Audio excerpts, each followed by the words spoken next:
Hello students. आज हम लोग बात करने जा रहे हैं आपकी जो क्लास 12th का चैप्टर 6 है उसके बारे में। आरबीएससी का जो एनसीईआरटी है उसका चैप्टर 6 है, उसके बारे में हम लोग बातचीत करने जा रहे हैं।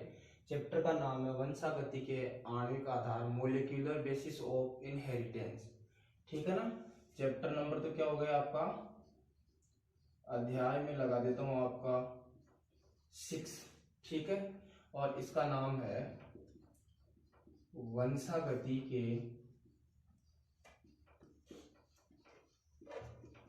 आणविक आधार,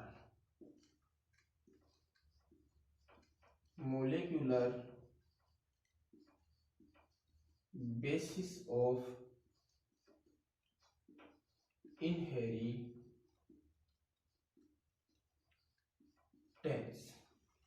ठीक है। वंशागति के आणविक आधार, ये आपके चैप्टर का नाम है और इसके बारे में हम लोग बातचीत करने जा रहे हैं। ठीक है। तो इसकी बात करते हैं हम। सबसे पहले देखते हैं कि वंशागति क्या होती है। वंशागति,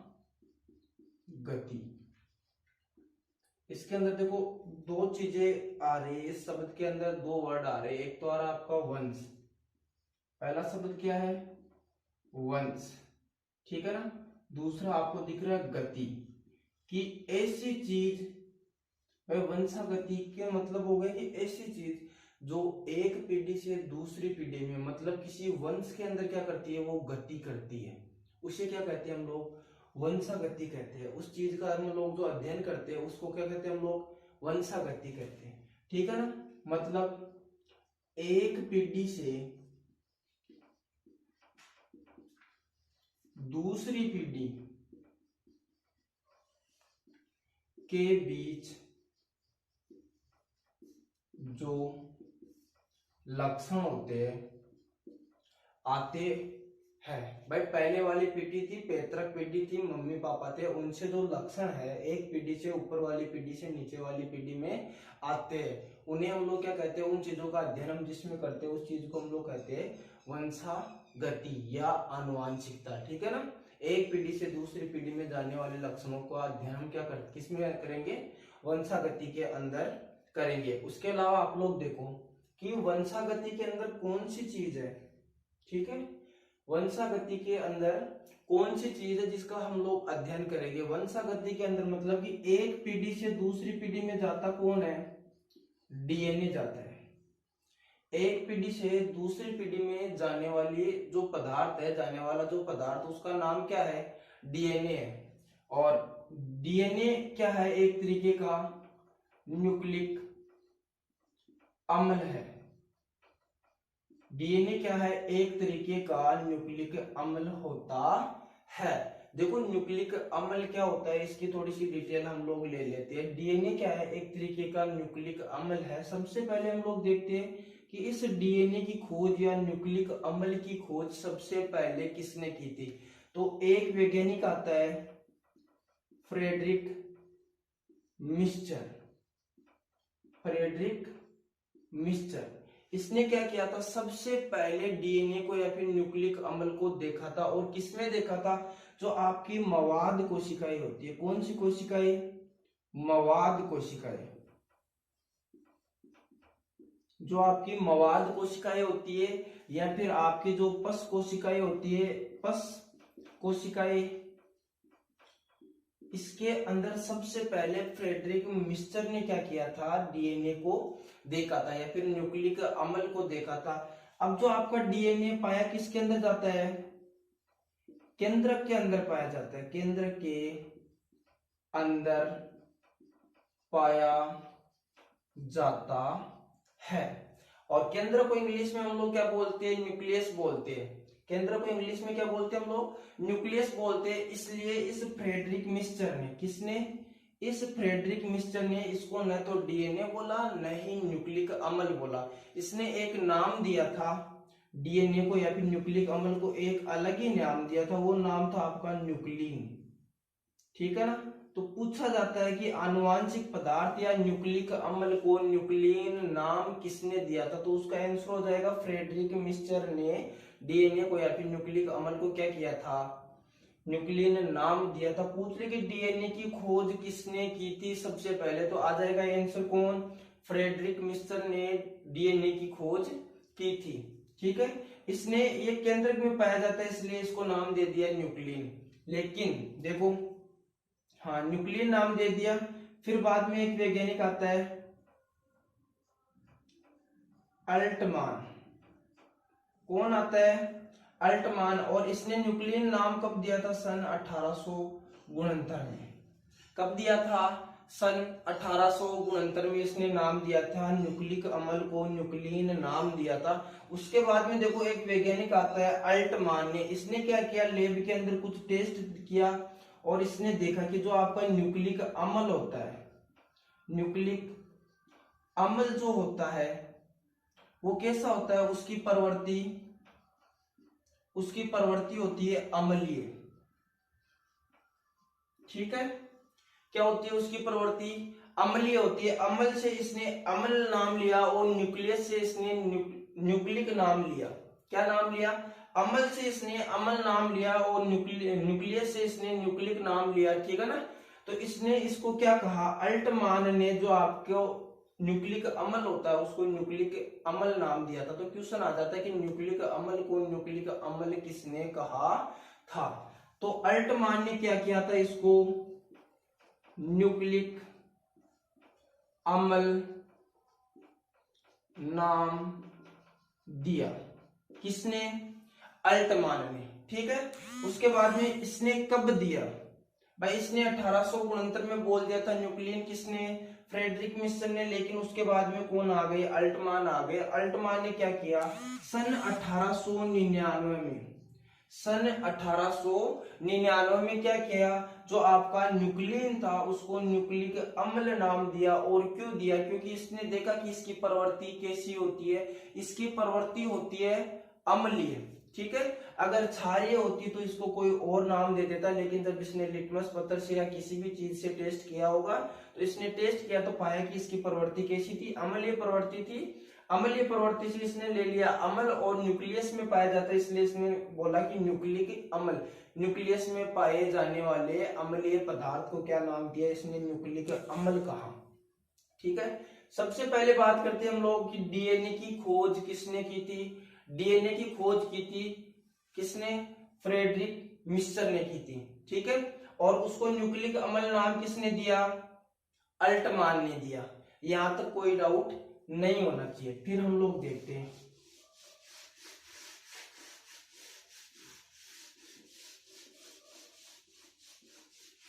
जो आपके न्यूक्लिक अम्ल होते हैं,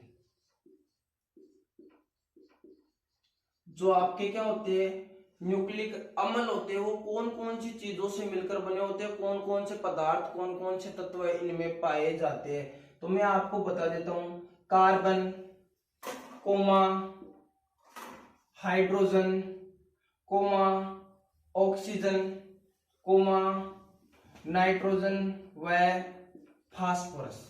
जो आपके न्यूक्लिक अम्ल होते हैं वो क्या, किन किन चीजों से मिलकर बने होते हैं, कार्बन, हाइड्रोजन, ऑक्सीजन, नाइट्रोजन और फास्फोरस से मिलकर बने हुए होते हैं। और ये क्या होते हैं, छोटे मोटे अणु नहीं होते, ये होते हैं वरहद अणु, वरहद अणु होते हैं। तो हम लोग बोल देंगे जो आपके न्यूक्लिक अम्ल होते हैं, न्यूक्लिक अम्ल दो प्रकार के होते हैं, एक तो आपका आरएनए होता है, दूसरा आपका डीएनए होता है। तो जो आपके न्यूक्लिक अम्ल होते हैं ना, वो carbon, hydrogen, oxygen, nitrogen, phosphorus के क्या होते हैं, वरहद अणु होते हैं, बड़े अणु होते हैं। फिर हम लोग देखो एक चीज देखते हैं कि जो न्यूक्लिक अम्ल है ये भी किसी न किसी चीज से मिलकर बना हुआ होता होगा।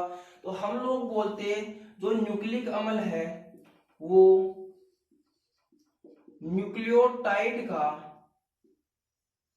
न्यूक्लियोटाइड का रेखीय बहुलक होता है। जो आपके न्यूक्लिक अम्ल होते हैं वो क्या होते हैं, न्यूक्लियोटाइड्स के रेखीय बहुलक होते हैं। ठीक है, हाँ कि सर बहुलक क्या होता है, अरे बहुलक वह चीज या वह इकाई, ठीक है ना, जिसकी बार बार आवर्ती होने से या फिर जो बार बार आने से कोई बड़ा अणु बनता है, बड़ा अणु बनता है, उसे हम लोग बोलते हैं बहुलक। और जो न्यूक्लियोटाइड आपसे पूछ ले कि डीएनए का या फिर आनुवांशिक पदार्थ का एकलक कौन होता है, तो हम लोग बता देंगे न्यूक्लियोटाइड क्या होता है, एकलक होता है। किसका? डीएनए का और आरएनए का। ठीक है, डीएनए और आरएनए का क्या एकलक कौन होता है? न्यूक्लियोटाइड होता है। यहां तक कोई डाउट नहीं होना चाहिए। फिर हम लोग देखते हैं, हम लोग बात करते हैं कि भाई न्यूक्लियोटाइड है वो किन चीजों से मिलकर बने होते हैं। देखो बहुलक, जैसे हम लोग एक दीवार का एग्जांपल लेते हैं, दीवार है, दीवार किससे मिलकर बनती है? ईंट से मिलकर बनती है। ठीक है ना, ऐसे ईंटें मिल मिलकर क्या बना देती है?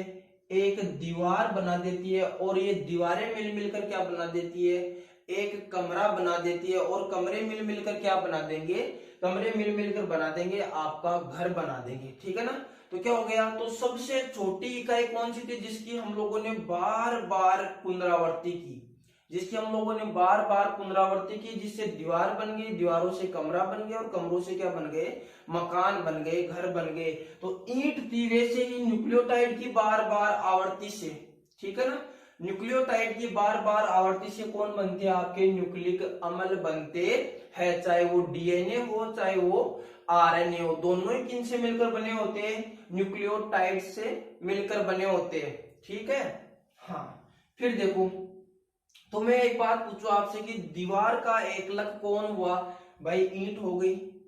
दीवार का एकलक कौन हो गया? ईंट हो गई। ठीक है, फिर आगे बात करते हैं हम लोग इसके बारे में। जो न्यूक्लियोटाइड होता है, आपका जो न्यूक्लियोटाइड होता है, इसके बारे में हम लोग थोड़ी सी चर्चा कर लेते हैं। हाँ, किसके बारे में बात करेंगे? न्यूक्लियोटाइड के बारे में। न्यूक्लियोटाइड्स के बारे में हम लोग बात करते हैं। जो न्यूक्लियोटाइड्स होते हैं, कौन होते हैं? जो न्यूक्लियोटाइड्स होते हैं तीन चीजों से मिलकर बनते हैं। किन से? तीन अणुओं से मिलकर बनते हैं। तीन अणुओं से मिलकर बनते हैं। तीन अणुओं से मिलकर बनते हैं। ठीक है ना, कौन कौन सी चीजें होती है? हाँ, अभी मैंने एक बात बताई थी कि भाई न्यूक्लियोटाइड, एक न्यूक्लियोटाइड क्या करेगा? बार बार पुनरावृत्ति करेगा इसे। ये भी क्या है?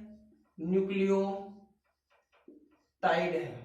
ठीक है ना, तो इन दोनों के बीच में बनने वाला बंध कौन सा होता है? तो दो न्यूक्लियोटाइडों के बीच में बनने वाला बंध होता है फॉस्फोडाइएस्टर बंध। फॉस्फोडाइएस्टर बंध होता है। ठीक है, दो न्यूक्लियोटाइडों के मध्य बनने वाला बंध फॉस्फोडाइएस्टर बंध कहलाता है। फिर हम लोग बात करते हैं कि जो न्यूक्लियोटाइड होता है वो किन चीजों से मिलकर बना होता है। भाई जैसे मैंने बताया, न्यूक्लियोटाइड को हम लोग ईंट मान लेते, तो ईंट भी कितनी प्रकार की चीजों से मिलकर बनी होती है? भाई उसमें ताप भी लगता है, मिट्टी भी लगती है, पानी भी लगता है। तो वैसे न्यूक्लियोटाइड भी तीन चीजों से मिलकर बना होता है। एक नंबर पे आती है आपकी पेंटोज शुगर। पेंटोज शुगर, ठीक है ना, पेंटोज शर्करा भी बोल सकते हैं, पेंटोज शुगर भी बोल सकते हैं। जो पेंटोज शुगर होती है फिर से दो प्रकार की होती है। कितने प्रकार की होती है? दो प्रकार की होती है। भाई पेंटोज शुगर क्यों बोलते हैं? क्योंकि इसके अंदर कितने कार्बन होते हैं? 5 कार्बन से बनी होती है। किससे मिलकर बनी होती है? 5 कार्बन की बनी होती है। पेंटोज नाम ही क्यों दिया? क्योंकि 5 को क्या बोलते हैं? पेंट बोलते हैं। एक को क्या बोलते हैं? मेथ बोलते हैं। मेथ, एथ, प्रोप, ब्यूट और पेंट। ठीक है ना, तो 5 कार्बन की बनी होती है, इसलिए हम लोग इसे क्या कहते हैं? पेंटोज शुगर कहते हैं। ठीक है, अभी ये दो प्रकार की होती है। एक तो होती है आपकी राइबोज शुगर, राइबोज शुगर। ठीक है, राइबोज शुगर की स्ट्रक्चर कुछ इस तरीके से होती है। देखो दोनों की स्ट्रक्चर में सिर्फ और सिर्फ एक माइनर सा फर्क है, कोई ज्यादा फर्क नहीं है, और वो हमें क्या करना है, याद रखना है। ठीक है, वरना क्वेश्चन क्या हो सकता है हमारा, गलत हो सकता है। मैंने ये बना दी पेंटोज शुगर या एक वल्य बना दी, इसके अंदर कितने कार्बन है गिना दूंगा, अभी रुक जाओ। इधर हाइड्रोजन आएगा, इधर OH आएगा। ठीक है, हाइड्रोक्सिल समूह आएगा नीचे, ऊपर हाइड्रोजन आएगा, नीचे OH आएगा। इधर देखो HOH, नीचे हाइड्रोजन आएगा, ऊपर OH आएगा। इधर देखो, हाँ, ऊपर आएगा आपका CH2OH, ऊपर कौन आएगा CH2OH, और नीचे आ जाएगा हाइड्रोजन। ये होती है आपके राइबोज शुगर की स्ट्रक्चर। इस तरीके से बनती है आपकी राइबोज शुगर। ठीक है, राइबोज शुगर और डीऑक्सी राइबोज शुगर में यहाँ पे सिर्फ इतना सा डिफरेंस आएगा। देखो यहाँ पे OH रहेगा और वहां पे केवल H रहेगा, और कोई फर्क नहीं रहेगा। भाई यहाँ पे हाइड्रोक्सिल समूह जुड़ा हुआ है, OH जुड़ा हुआ है, जबकि वहां पर कौन जुड़ा रहेगा, हाइड्रोजन जुड़ा हुआ रहेगा। 2 नंबर देखो, deoxy ribose, deoxy ribose sugar. ठीक है, एक थी आपकी राइबोज शुगर, दूसरी हो गई आपकी डीऑक्सी राइबोज शुगर। मैंने बताया कि भाई जो आपके न्यूक्लियोटाइड होते हैं 3 चीजों से मिलकर बने होते हैं। 3 चीजों में सबसे पहले मैंने बताया आपको पेंटोज शुगर। इसको पेंटोज शुगर क्यों कहते हैं, क्योंकि ये 5 कार्बन की बनी हुई होती है, और ये पेंटोज शुगर भी 2 प्रकार की होती है। एक होती है आपकी राइबोज शुगर, दूसरी होती है आपकी डीऑक्सी राइबोज शुगर। अब इधर देखो,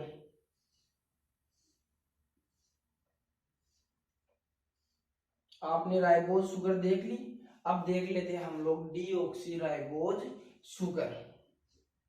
इधर H आएगा, इधर OH आएगा, इधर मैं लिख दूं CH2OH। ठीक है, और इधर मैं लिख देता हूं OHH। याद क्या करना है, दोनों में फर्क आएगा इस वाली जगह पे। ठीक है ना, ये 2 नंबर का कार्बन होता है, गिनाऊंगा अभी, देखो किधर से गिनती है ना। 2 नंबर का जो कार्बन होता है, यहाँ पर हम लोग करेंगे 2 नंबर का कार्बन कैसे होता है, सर बताएंगे, अभी रुको ना थोड़ी देर बाद में। इधर हाइड्रोजन आएगा, इधर हाइड्रोजन आएगा, सिर्फ और सिर्फ दोनों के बीच में एक माइनर सा फर्क है, एक ऑक्सीजन का। ठीक है ना भाई, ऑक्सीजन ही, वैसे तो हाइड्रोक्सिल समूह और हाइड्रोजन में दिन रात का फर्क हो गया, लेकिन हम लोग मान लेते हैं कि एक ऑक्सीजन इधर एक्स्ट्रा है और इधर एक ऑक्सीजन कम है। ठीक है, यहाँ तो कोई डाउट है क्या, नहीं होना चाहिए। ठीक है, अब देखो मैं आपको क्या बता रहा था, हाँ भाई ये फर्क बता रहा था, फर्क मैंने आपको बता दिया। फिर मैंने बताया कि हाँ कि न्यूक्लियोटाइड होते हैं 3 अणुओं से मिलकर बने हुए होते हैं। 1 नंबर पे हम लोगों ने देख ली पेंटोज शुगर। पेंटोज शुगर इसलिए कहते हैं क्योंकि ये 5 कार्बन की बनी होती है, और इसमें भी 2 प्रकार की होती है पेंटोज शुगर। एक तो होती है राइबोज शुगर, दूसरी होती है डीऑक्सी राइबोज शुगर। ठीक है, फिर देखते हैं कि सर 2 नंबर पे क्या आएगा, इसको हम कर देते हैं इरेज, मिटा देते हैं ना। फिर हम लोग देखते देखो क्या होता है क्या नहीं होता है। 2 नंबर पे कौन आएगा सर, 2 नंबर पे आ जाएगा आपके नाइट्रोजनी क्षारक, नाइट्रोजिनस बेस। ठीक है, नाइट्रोजनी क्षारक, ये क्या होते हैं सर, इनको नाइट्रोजनी क्षारक ही क्यों बोलते हैं भाई, क्षारक से पता चल जाएगा इनकी प्रवृत्ति तो कैसी है, क्षारीय है, लेकिन इनके अंदर क्या पाई जाती है, नाइट्रोजन भी पाई जाती है। और ये आपके नाइट्रोजनी क्षारक फिर से 2 प्रकार के हो जाएंगे। कितने प्रकार के हो जाएंगे, 2 प्रकार के। 1 नंबर पे लिख देता हूं मैं प्यूरीन। ठीक है ना, 1 नंबर पे क्या लिख देता हूं, प्यूरीन। प्यूरीन में देखो क्या होता है, प्यूरीन में 2 कितनी 2 वलय होती है। कितनी वलय होती है, 2 वलय होती है। इसके अंदर 2 में एक पेंटा वलय, इधर लिख देता हूं ना, एक पेंटावले और दूसरी हेक्सावले। ठीक है। हाँ, इसके अंदर एक तो पेंटावले होती है, दूसरी होती है इसके अंदर हेक्सावले। सर कैसे होती है? देखो इनकी स्ट्रक्चर कुछ इस तरीके की होती है ना, ये तो हो जाती है हेक्सावले। फिर कुछ इस प्रकार से और एक पेंटावले जुड़ी हुई होती है। इनमें नाइट्रोजन आता है अलग अलग जगह पे, यहाँ पे आ जाएगा, यहाँ पे आ जाएगा, ठीक है ना, यहाँ पे आ जाता है, इसलिए इसको नाइट्रोजनस बेस भी बोलते हैं। लेकिन आप, मैं ये दिखाना चाहता हूँ कि इसके अंदर कितनी वलय होती है, 2 वलय होती है, एक हेक्सावलय, दूसरी क्या है, पेंटावलय। तो आपसे पूछ ले प्यूरिन क्या होते हैं भाई, 2 वलय युक्त नाइट्रोजनी क्षारक क्या होते हैं, प्यूरिन होते हैं। फिर इनके 2 एग्जांपल आते हैं, देखो एक तो आता है ए से एडिनिन और दूसरा आ जाएगा आपका जी से गवानीन। ठीक है। जो प्यूरिन होते हैं वो फिर से 2 प्रकार के होते हैं, एक तो होता है एडिनिन, दूसरा होता है आपका ग्वानीन। फिर इधर बताओ सर दूसरा कौन होता है नाइट्रोजनी क्षारक, तो दूसरा नाइट्रोजनी क्षारक आ जाएगा आपका पिरीमिडीन्स या पाइरिडीन्स भी बोलते, कुछ भी बोल दो है ना, बोलने वाले पिरीमिडीन्स भी बोलते हैं, बोलने वाले पाइरिडीन्स भी बोलते हैं। इंग्लिश का वर्ड है, हिंदी के अंदर अलग अलग मतलब निकाल लेते हैं। देखो इसके अंदर क्या होता है, इसके अंदर एक वलय होती है, ये क्या होते हैं, एक वलय युक्त नाइट्रोजनी क्षारक क्या कहलाते हैं, पाइरिडीन्स कहलाते हैं, पिरीमिडीन्स कहलाते हैं। इसके अंदर कितनी वलय होती है, एक वलय होती है। सर कौन सी होती है, इसके अंदर एक हेक्सावलय होती है, एक हेक्सावलय होती है। जैसे यहाँ पे बना के बताई थी मैंने बेंजीन टाइप स्ट्रक्चर, उनके बीच बीच में कार्बन की जगह पे क्या रहेंगे, नाइट्रोजन रहेंगे। और इसके 3 एग्जाम्पल होते हैं, कितने एग्जाम्पल होते हैं, 3, CUT, कट याद करने का तरीका है ना, सी से हो जाएगा आपका साइटोसिन, सी से हो जाएगा आपका साइटोसिन, यू से हो जाएगा आपका यूरेसिल और टी से हो जाएगा आपका थाइमीन। सी से हो जाएगा आपका साइटोसिल, यूरेसिल और थाइमीन। कि सर हाँ, कि नाइट्रोजनी क्षारक होते हैं वो फिर से 2 प्रकार के होते हैं भाई। मैंने ये बताया था न्यूक्लियोटाइड होते हैं, 3 अणुओं से मिलकर बने होते हैं। 1 नंबर पे हम लोगों ने देखी थी पेंटोज शुगर, उसके बाद में हम लोग देख रहे हैं नाइट्रोजनी क्षारक। नाइट्रोजनी क्षारक फिर से 2 प्रकार के होते हैं, एक तो होते हैं प्यूरिन, दूसरे होते हैं पाइरिडीन्स या पिरीमिडीन्स। ठीक है। हाँ, जो प्यूरिन होते हैं वो 2 वलय युक्त नाइट्रोजनी क्षारक होते हैं, 2 वलय युक्त नाइट्रोजनी क्षारक होते हैं। ठीक है। उनमें एक तो पेंटावलय होती है और एक हेक्सावलय होती है। हाँ, फिर देखो प्यूरिन्स भी 2 प्रकार के होते हैं, ए से हो जाएगा आपका एडिनिन और जी से हो जाएगा ग्वानिन। फिर इधर देखते हैं पाइरिडीन्स होते हैं, इनके अंदर सिर्फ एक वलय होती है और वो कौन सी होती है, हेक्सावलय होती है। इसके 3 एग्जांपल आते हैं, 3 प्रकार आते हैं, साइटोसिन, यूरेसिल और थाइमीन। सर एक कौन सा अणु रह गया, तो एक अणु रह गया आपका फॉस्फेट समूह। देखो 3 नंबर पे मैं लिख देता हूं आपका फॉस्फेट समूह है, फॉस्फेट ग्रुप। ये देखो क्या होता है, आप लोगों ने एक नाम सुन रखा होगा केमिस्ट्री में, फॉस्फोरिक अम्ल। ठीक है ना। फॉस्फेट समूह का निर्माण कौन करता है, फॉस्फोरिक अम्ल करता है। ठीक है। और इसका सूत्र होता है H3PO4 और इसकी स्ट्रक्चर कुछ इस टाइप से होती है, डबल बॉन्ड O, सुंदर बनाते हैं, OH OH OH, ये होता है आपका फॉस्फोरिक अम्ल। 1 2 3 H3, 1 2 3 4 PO4P1 है, ठीक है।